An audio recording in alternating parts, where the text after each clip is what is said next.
Hello दोस्तों, मैं किरण उपवंशी आपका स्वागत करता हूं हमारे यूट्यूब चैनल आरडी क्लासेस पे। साथियों, आज हम पढ़ने वाले हैं हिंदी ग्रामर के बारे में।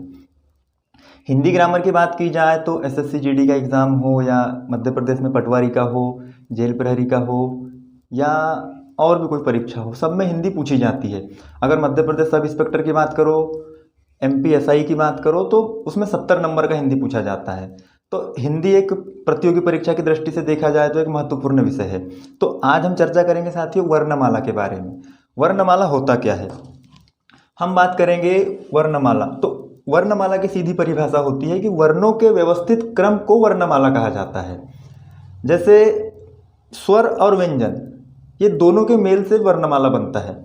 तो हिंदी वर्णमाला में कुल वर्णों की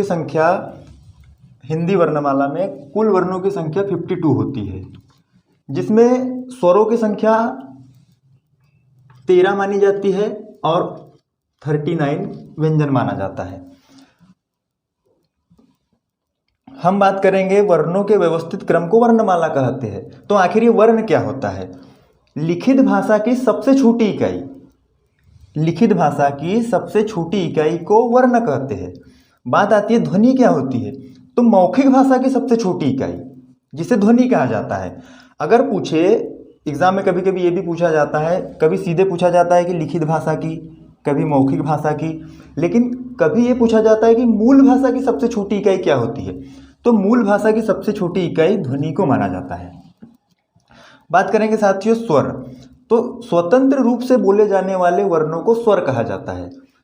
मतलब ये कि स्वर के उच्चारण के लिए हमें और किसी वर्ण की सहायता नहीं लेनी पड़ती। जैसे अ, आ, ई, उ, री, ए, ऐ, ओ, औ। इनके उच्चारण के लिए हमको किसी और वर्ण की सहायता नहीं लेनी पड़ती। तो ये स्वतंत्र रूप से बोले जाने वाले वर्णों को स्वर कहा जाता है।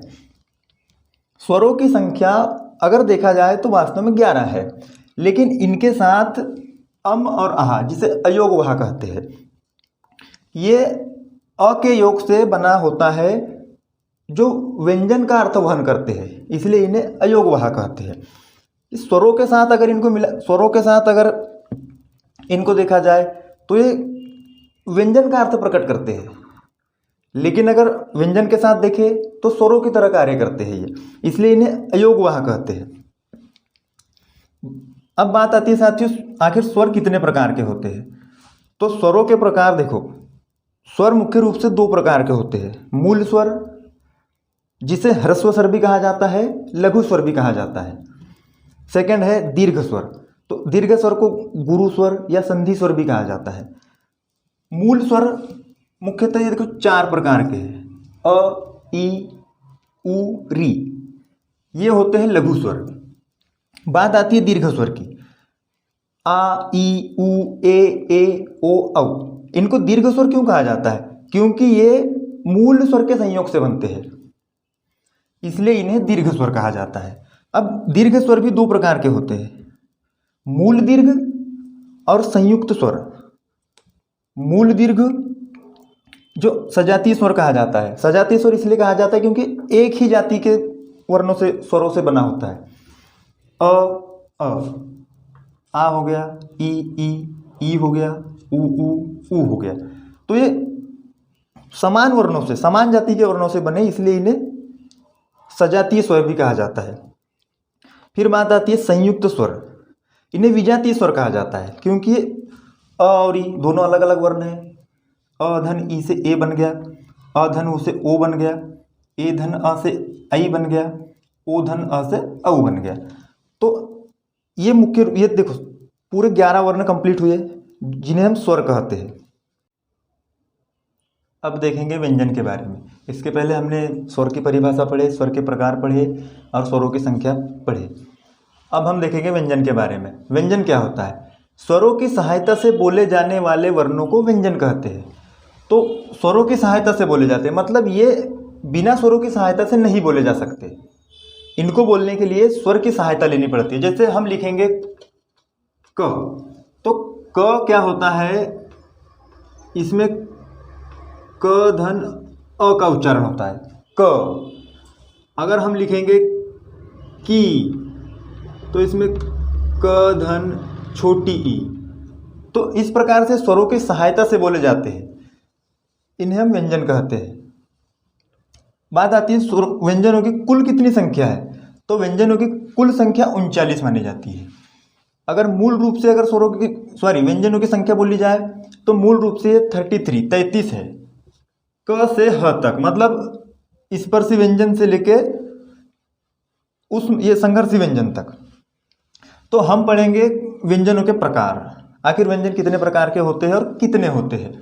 तो हम पहला प्रकार पढ़ेंगे स्पर्शी व्यंजन, जिसे वर्गीय व्यंजन भी कहा जाता है। एग्जाम में कभी कभी पूछा जाता है स्पर्शी व्यंजन का और दूसरा नाम, आपको यहाँ से कोई भी दे दिया जाएगा और उसमें पूछा जाएगा कि इनमें से स्पर्शी व्यंजन या वर्गीय व्यंजन कौन से है। तो ये होते हैं कुल 25। स्पर्शी व्यंजन की संख्या होती है 25। इसे वर्गों में बांटा जाता है, इसके 5 वर्ग होते हैं। प्रथम वर्ण देखो, पहले होता है क वर्ग। क वर्ग का पहला क ख ग घ इंग। च वर्ग की बात करेंगे च छ ज झ इय। ट वर्ग की बात करेंगे ट ठ ड ढ ण। फिर बात करेंगे त वर्ग की त थ द ध न। फिर प वर्ग की बात करेंगे प फ ब भ म। प्रथम वर्ण, द्वितीय वर्ण, तृतीय वर्ण, चतुर्थ वर्ण, पंचम वर्ण, इनकी जरूरत हमको संधि में पड़ती है। अब बात आती है पंचम वर्ण की। तो पंचम वर्ण को नासिक भी कहा जाता है, पंचमाक्षर भी कहा जाता है, अनुनासिक भी कहा जाता है। अगर देखा जाए तो इन सब का अर्थ यही होता है, लेकिन इनको अलग अलग फिर कैसे बांटा जाए, तो इन सब का उच्चारण स्थान भिन्न भिन्न होता है, इसलिए इनका अर्थ भी भिन्न भिन्न निकलता है। जैसे हम लिखेंगे गंगा, यहां लिखेंगे चंचल,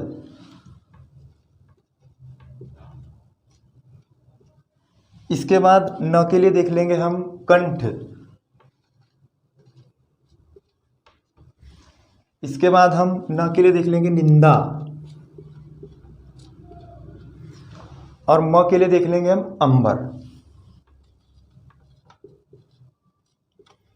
तो आप देख रहे होंगे कि सारे पंचमाक्षर का अर्थ तो यही निकल गया। बाकी अगर इनको हम शुद्ध हिंदी में वर्ण विच्छेद करें तो इसको लिखा जाएगा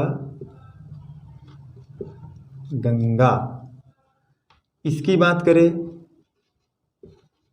तो कंठ की बात करें, निंदा की बात करें,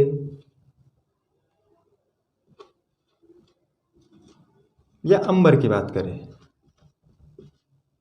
और इन अगर दोनों की बात करें तो एक शब्द आएगा संबंध, जिसको इस प्रकार से लिखा जाता है। तो अब आप देख रहे होंगे कि इनका सब में पंचमाक्षर का उपयोग हुआ है। तो इस प्रकार से हमने स्पर्शी या वर्गीय व्यंजन को समझे, जो 25 होते हैं। इसके बाद हम देखेंगे अंतस्थ व्यंजन। अंतस्थ व्यंजन 4 होते हैं, य र ल व। यहां से य और व को देखा जाए तो ये अर्धस्वर कहलाते हैं।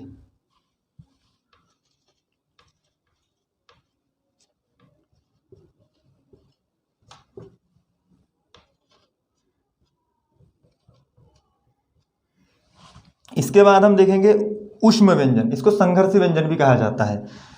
ये होता है श, स, श, ह। ये शक्कर का श, ये षटकोण का स, ये सरोते का स, ये ह। इसको याद रखने के लिए ये उच्चारण के स्थान पे हम इसके बाद पढ़ेंगे उच्चारण वाली क्लास, लेकिन फिर भी आप टी एम डी इसको के याद रखिए। तो इस स का उच्चारण स्थान तालु होता है, इस स का मूर्धन्य, इस स का दंत, और यह का कंठ। तो इस प्रकार से देखेंगे। इसके बाद आता है संयुक्त व्यंजन। संयुक्त व्यंजन क्या होता है? दो व्यंजनों के सहयोग से संयुक्त व्यंजन बनता है। दो व्यंजन, जैसे बात आती है, ये होता है अक्ष, तो ये बनता है स धन क के सहयोग से। सेकेंड बात करेंगे त्र, त धन र। फिर बात आती है ज्ञानी। ज्ञानी नहीं होता ये, बाबा रामदेव को आप देखोगे वो शुद्ध हिंदी बोलते हैं। ज धन य ज्ञानी। फिर बात करेंगे स्र की। दिखाई दे रहा होगा आपको। इस प्रकार से हमने संयुक्त व्यंजन को भी समझा। अब आगे देखते हैं उच्चिप्त या द्विगुण व्यंजन, जो इस प्रकार होते हैं ड और ढ। तो हमने आज व्यंजनों की संख्या पढ़े वर्णमाला में, स्वरों की संख्या पढ़े वर्णमाला में। कुल 52 वर्ण होते हैं। इस प्रकार हमने वर्णमाला को समझा। बाकी अभी वर्णमाला खत्म नहीं हुआ है, इसके बाद और भी काफ़ी सारी चीज़ें हैं जो हम अगले वीडियो में देखेंगे। तो तब तक के लिए धन्यवाद। तो हमारे चैनल को लाइक कीजिए, सब्सक्राइब कीजिए और शेयर करना न भूलें। धन्यवाद।